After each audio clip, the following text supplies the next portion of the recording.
Is your computer crashing while transferring files? Then you are at the right place, as here is how to fix the issue.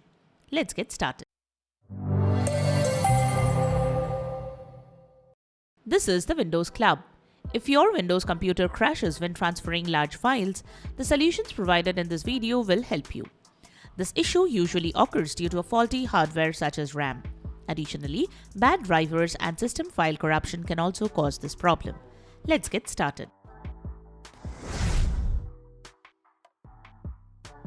Method 1. Check cable connections. If the issue occurs on an internal hard drive, make sure the cable connecting the hard drive to the motherboard is not loose. If the issue occurs on an external hard drive, connect it to another available USB port. Method 2. Run a chkdsk scan and repair your system image files. Next, run a chkdsk scan to repair the bad sectors on your hard drive. To run chkdsk on your system drive, using the command line, run this command in an elevated command prompt window.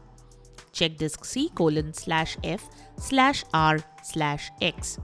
In this command, C stands for your drive letter, so replace it accordingly. You can also follow this guide. Additionally, run the system file checker and DISM scan to repair corrupt system image files. To do so, open an elevated command prompt window and run this command. sfc/scan now. Press enter. Wait for the scan to complete. This may take several minutes. Once finished, run DISM. Execute this command in the elevated command prompt window. DISM/online/cleanup-image/check health. DISM/online/cleanup-image/scan health. DISM/online/cleanup-image/restore health. Wait for each scan to complete. For more details, follow this guide.